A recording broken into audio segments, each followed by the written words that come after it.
Hey, my name's Nukes, and we're going to go over some cool stuff today. We're going to talk about the emissions that happened on the 23rd and 24th over Sevastopol area of Crimea in Ukraine. Here are my links. I do most of my work on Twitter at HamWhiskeyAlpha07. Um, you can also check out Blue Sky, Mastodon, or if you feel like supporting me, buy me a coffee. Links right here on the front. I also have Patreon and working on Twitter subscriptions, but they're slow. But anyway, if you feel like supporting this work, by all means, thank you so much. All right, so what's Sentinel? Well, Sentinel is a synthetic aperture radar satellite, or a SAR sat. SAR, Sierra Alpha Romeo, and it sends energy down to the ground, and then that energy reflects back up, and it basically takes a radar image of the Earth. It's called synthetic aperture radar, and that's just a way that the movement between the time that you make the pulses can kind of add up and make the image. It makes a synthetic aperture, as they call it, which is just kind of a bigger antenna. And that's done through a whole mathematical process that we don't need to get into right now. But the big key takeaway here is this thing does not take a picture of the Earth in visible light like we're used to. This is not an optical satellite, it's a synthetic aperture radar satellite. It operates in the 5 gigahertz range. So why can we see these radio emissions on satellite image? I mean, again, it's a sat image. Why do we see radio emissions? Well, I already mentioned that the satellite works in the 5 gigahertz range, which is radio. It is a radar, but I'm going to give you the flashlight analogy. So here's a flashlight. It kind of emits energy out the front. It's wideband white light, which is, it's an LED, so there's, several different frequency peaks. But beyond that, notice here, this guy's illumination source, and you see all these little reflections coming off the terrain. That's how SAR works. We're going to get to this image here of Christopher Craig, the creepy image, in a minute. All right, flashlights. So you have operated a radar of sorts. Let's say you're in your backyard and you hear something, so you point a flashlight out and you see this person over here. They're illuminated. In order for that to happen, you have to emit this energy out. It has to bounce off and come back to the receiver, which in this case are your eyes. So this right here is the emitter in red circle, and your eyes right up here in green are the receiver, and over here this would be called the target. Fair enough. Let's keep going. All right, so interference. How do we see the interference? So again, this will be your transmitter, or right here on the radar, transmits out, it reflects off. You see the light. These are your receivers. All right, so the emitter, it sends out energy. Point comes right in too. Since these two lights are the same frequency, it is going to show, the receiver is going to receive that information and process it. If the emitter and the target are significantly close together, the emitter here will wipe out any sort of reflection from this image. So that's why we see that on the imagery. Something is transmitting in the 5 gigahertz range, and it basically interferes with the process of making the SAR imagery.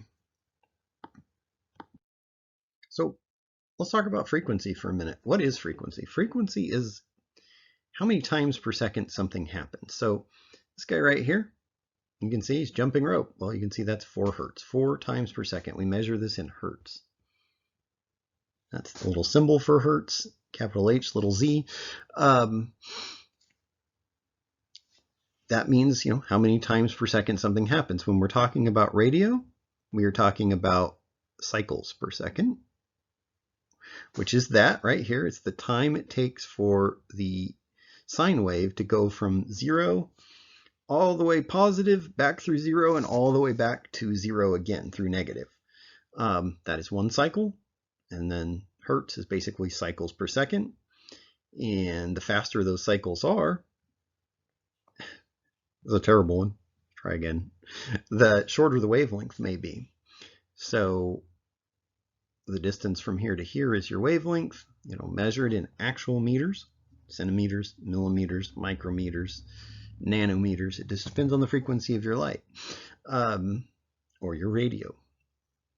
So let's just go through these orders of magnitude real quick. So, you can be below a hertz. So Earth orbits the sun at, it's 1 time per year, which is like 3.17 to the -8 hertz.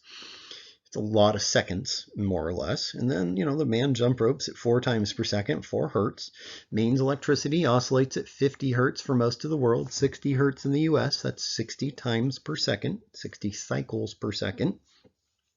VLF submarine comms tend to be around 20 kilohertz. That's 20,000 cycles per second.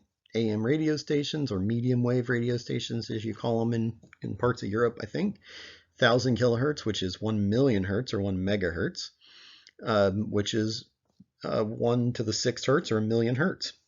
FM radio, 100 million hertz, that's 1 to the 8th. Microwave oven, now we're getting into the gig range, the gigahertz range. This is where Sentinel operates as well. 2.4 gigahertz, which is 2,400 megahertz, or 2.4 billion hertz, with a B, billion. Sentinel 1 operates at 5.405, or 5,405 megahertz, and that's 5.405 billion hertz. That's pretty fast. Your satellite TV, the little dish outside your house, tends to be, in the 12 gigahertz plus or minus range, 14, 16, somewhere in there. That's 12,000 megahertz, or 1.2 to the 10th, so 12 billion hertz. And then we make a big jump through the terahertz gap all the way up to light. So our red light starts out at 450 terahertz, which is 450,000 gigahertz, or 4.5 to the 14th. I don't know. That's a big number. It's a lot of billions. And then blue light, 740,000 gigahertz, 7.4 to the 14th, and medical x-rays are just tiny, just fast, just, yeah, 2.99 to the 16th. It's a big number. So anyway, frequency. The takeaway here is that we can use different parts of the electromagnetic spectrum at the same time, and we can divide them by frequency. And that's why we can have, hundreds of thousands, millions, billions, I don't know, cell phones connected to a network at any one time. That's why we can have all these satellites in space. There's not only frequency separation, there's also space diversity or space separation. So you can like point your antenna at one satellite and then move it towards another, and they can be on the same frequency, but it's separated physically by pointing your antenna at a different location. Kind of like looking at a different star in the sky. Looking at the light from a different star would be a good way to look at it. So again, you can separate things by frequency or space or time. Just for instance, in your house, you may have 2.4 gig Wi-Fi and 5 gig Wi-Fi, and they can operate totally separately, totally independent of each other. And for that matter, you could have one 5 gig Wi-Fi channel and another 5 gig Wi-Fi channel operating independently of each other. So we can separate this stuff down pretty close in frequency and still not interfere with each other. Radar is a little different. Radar, in order to get good resolution out of SAR, you need a lot of bandwidth, and you need wide, high bandwidth pulses to achieve that. So what they do is they have this really wide band receiver. The receiver on Sentinel-1 is 200 megahertz wide, so it's seeing a 200 megahertz chunk of the spectrum, which is useful to us lowly OSINT analysts that don't have access to the super secret squirrel ELINT satellites that the militaries of the world are orbiting that classify these kind of systems. If we did, we wouldn't need to make this video because, other than jail time, we'd already know what this was because we could classify it in other ways that we can't easily do just analyzing interference. But we're stuck with what we have to work with, and what we have to work with as far as amateur open source ELINT is interference to a SAR satellite and a tiny little piece of spectrum in reality. While it's a wideband satellite, in reality, we're only looking at 200 megahertz in the 5 gig range. All right, let's move on. So here's the eyes of Sentinel-1. This is the antenna. And this is a phased array. What is a phased array? Well, there's a whole bunch of antennas. Each one of those little things right in there are antennas. And all of them are phased together. And what does phased mean? Phased means that they can operate together and output coherently and add up. So you have a whole bunch of emission sources. They all add up to produce one high-powered beam. You can do a lot more things with a phased array, but let's just stick with that for now. The other thing you can do is delay each one of these rows of elements just a little bit. I'm talking parts of a wavelength. So you're talking, it's a billion times, 5 billion times a second. Well, we have to change the phase of the emissions from each one of these elements by some fraction of 5 billionths of a second. Typically, you want to, multiple times that sample rate. So, the process might be operating here at 2 to 4 times the actual the bandwidth involved. Now, it's done a little differently than that. It's not necessarily done right there at the output, but we don't want to get into all of that. What's happening is very minute differences in timing between, say, this element here, this row of elements here, this row of elements here, and all the way down the antenna, every row, a little bit different timing. That causes the beam to change angles. You can kind of think of it as it came out of here first and here last, and it turned the corner. I don't know of a good analogy. It doesn't quite work that way. It's called constructive and destructive interference, but hey, let's roll with it. All right, so this beam angle can be changed electrically. And anytime you do something electrically instead of mechanically, you can do it way, way, way, way faster, like many orders of magnitude faster. So you can't spin a radar antenna around at some fraction of the speed of light, some high, multiple fractions of it, everything, I get it. But you can spin it pretty quick, but you can't spin it that fast. You also can't do things like point west and then point east and then point back west again instantaneously for all intents and purposes. You can do that with certain phased array antennas. Multiple phased arrays, things like the Spy 1 or the Spy 6 on the Aegis ships, they can point that beam anywhere they want and not in some sign of order. It doesn't have to be like a lighthouse that goes around and looks through the sky. It can go discreetly all over the place. It can approximate noise. You can do all kinds of things with a phased array. I don't want to get into the woods here, the weeds. But just remember, a phased array, the biggest value that comes from having a phased array over a mechanically steered antenna is the quick pointing agility of the antenna. It can point electrically very fast. All right, so let's get back to frequency real quick. So we already have this antenna that can point really fast, and it's up there and it is sweeping back and forth, looking at the ground, making a picture, right? So let's go away from space for a minute and let's go back down to Earth in your backyard. We're going to put glasses on the blue guy here. Oh man, I almost had perfect glasses too. All right, we got filter glasses. These glasses can only see a certain part of the band. That's red and yellow. All right, so this thing here comes, your transmitter sends out red light. Red light comes back. It goes through the filter glasses and he receives it. It works. We can see the target. All right. So the target turns on its emitter. And the emitter happens to be transmitting in blue. A blue light comes in. This guy right here, he's totally impervious to it. Nothing gets past that filter. It's not that way in the real world. Nothing's perfect, but let's just roll with it here because we're trying to keep this, not super technical. So again, frequency. The radar operates in the 5 gigahertz range. He can only see emissions in that range with a little asterisk. There is a phenomenon called a harmonic. It is possible that some of the emissions we're seeing are harmonics of other radars. I'm not convinced of that. I just want to leave that in there before somebody comments on it. All right, you can only see what your sensor is sensitive to.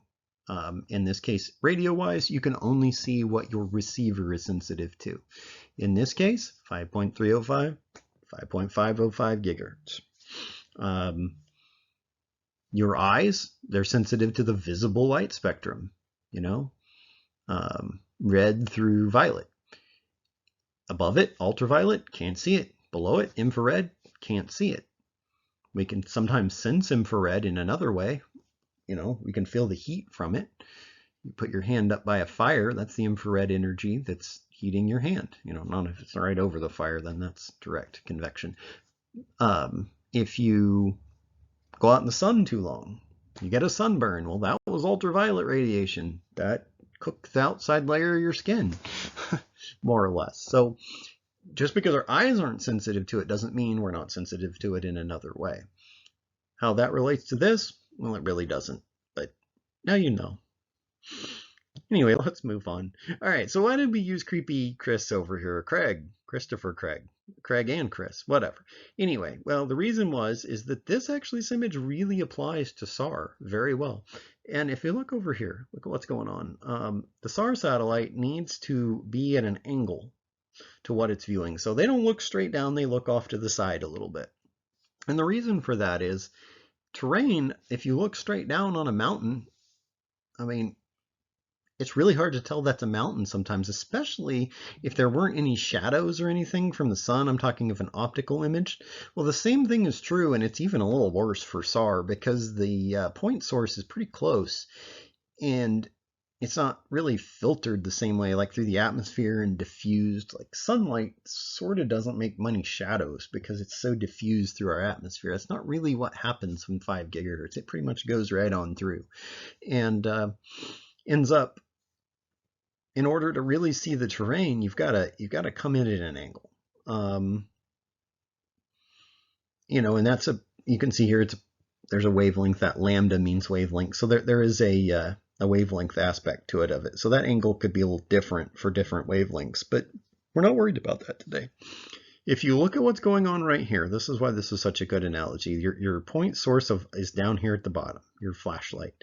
And it is hitting the parts that it has line of sight to. You know, and the parts that are blocked, that there is no line of sight from the emission source, they show up dark. Well, exactly the same thing that happens on a SAR image. I know this is a strange way to look at this, but hopefully it is intuitive to you, because you've probably done this at some point in your childhood. I know I have. All right, so here's a SAR image with interference. And you can see this right in the middle here where this, get the right thing, right down the middle here where this is. Well, that's a big bay. These are steep canyon walls around it. It's kind of like a fjord. I don't know if it really is a fjord or geographically what we're dealing with. These are the emissions. And you can see up here we're on VH. So SAR satellites can receive in horizontal or vertical. Some will send out in a circular polarization. So in this case, this is receiving in horizontal. And you'll note that the interference is quite weak, but let me get the right color here. If you look right there, that's the strongest bit of emissions. That middle central line, especially this right in the right side here. Let me see if I can get the pointer back out, right through there. Okay, so we had seen some construction in here, and I believe right in there somewhere, there's an open field that could house a system. Okay, let's move on. All right, so holy moly, we went to VV and look at it. It is bright. So right off the bat, we can tell whatever our system is emits more RF energy in the vertical polarization, or this orientation lines up such that the polarization of the emission source lines up with the polarization, the vertical polarization of the received antenna better, which is on the satellite. So if you look at this here, you can see this band right through here is the strongest. The strongest bit is right in here and kind of right in there.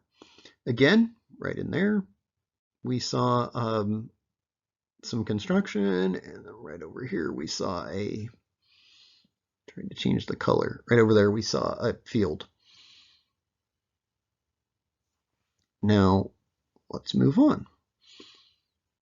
So that was the 23rd, now we're to the 24th. This is interesting. This looks like two emission sources. So we're going to draw the first one in yellow. And right in here somewhere, and we'll go to red.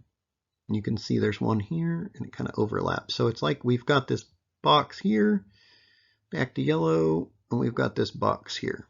It's almost like there's two sources, or there's two different modes. You can't really see it on here. This is VH again. So this one's much stronger in the horizontal than the last one was. The strongest point's kind of in there. Beyond that, not a lot can be gained here. We can see that the pulses are pretty closely spaced in a lot of them. Oh, look at VV. Look how strong it is. Let's go back to yellow. Almost yellow. You can see here, here, and here. All right, you can kind of see those two boxes and two signals that overlap. You can also see a lot of pulses up in here that tend to be more widely spaced. So this is interesting because you can see like in here and here, and you change my color so it stands out, but you can kind of see some of these pulses look stronger than others. Another interesting point is if you look over here and you look over here, you can see that the received signal strength, just in general, there's a lot more white colors over here on land than there is over here on the sea. And that's because the sea is flat. You can see on VV that it sticks out more than it did on VH. And that's because if you look at the sea up and down in the vertical, it's rougher than if you try to look at it side to side. That's my best analogy. All right, so let's go to the big zoom out here. Now, we do a little different technique here. We apply this equation. And basically what it does is anything that is only on one polarization, so VV or VH, will stick out more. It doesn't matter which one, just it's got to be on one of them. Okay, so you can see here and here we have some signals as well. Now, this is the same time as the last image we looked at. And then if we look over here in the darker red, there is the original signal, and right in there is where we were looking before. So what causes this? Well, remember the satellite has to look at an angle.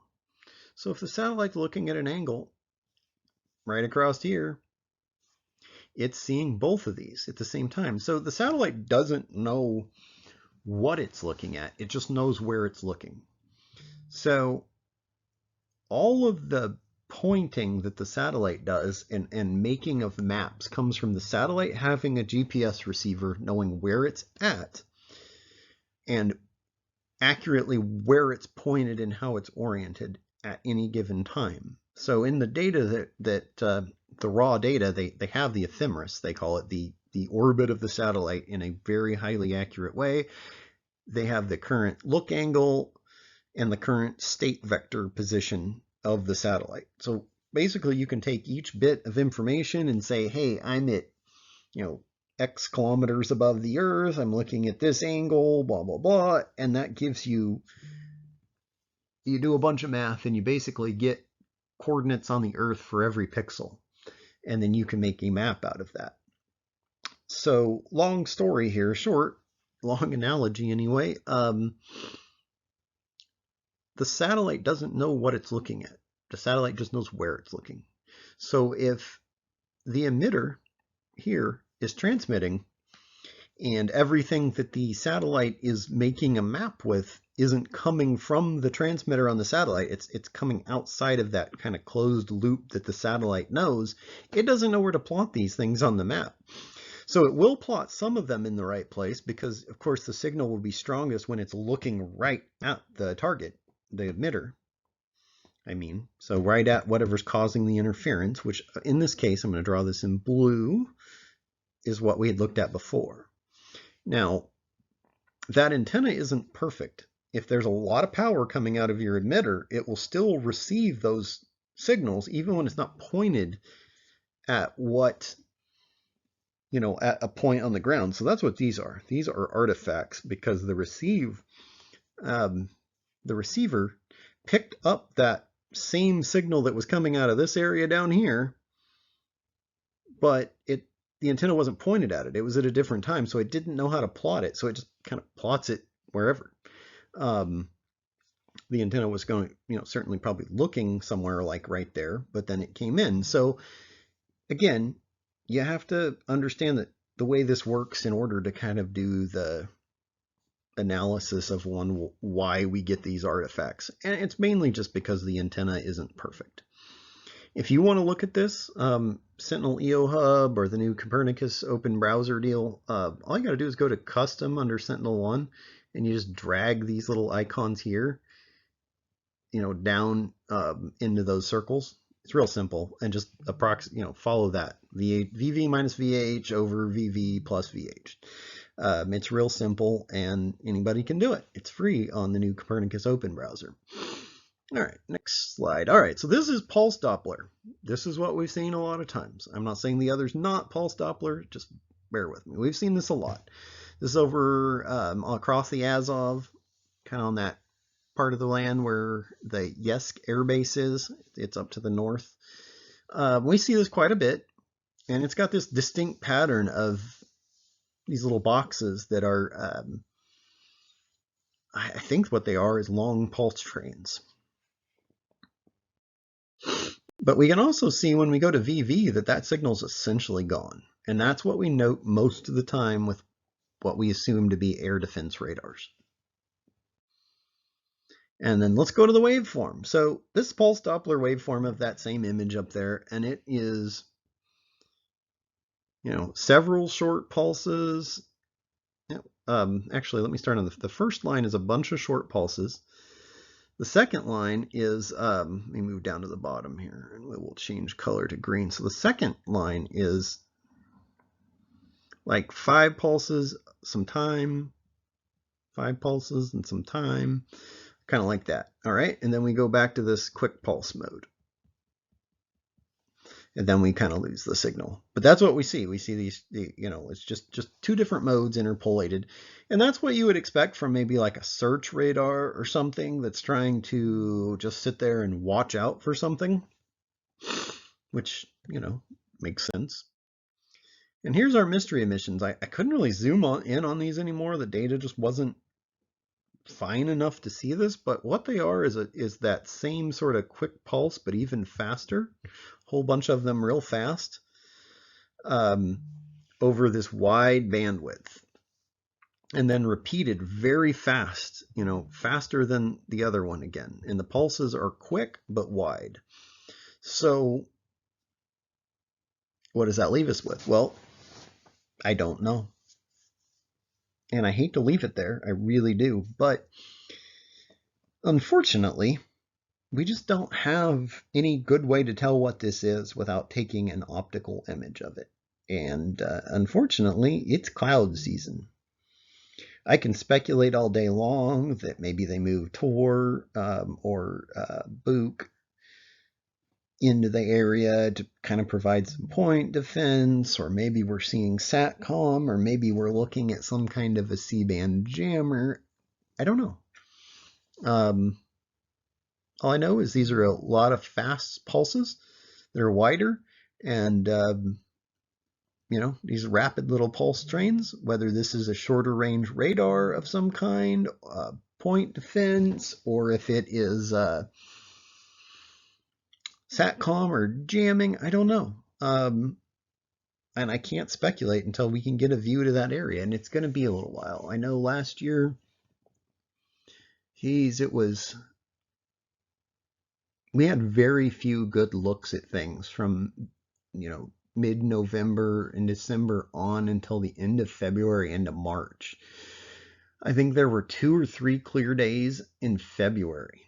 So if that tells you anything, we might be in a long haul. I looked at some weather models, and for the foreseeable 10 days, there weren't very many even remote opportunities of good clear days. Now we might get a hole in the clouds one day, and we've got old David Helms will help us out, as he always does, and let us know when good ISR capabilities turn up.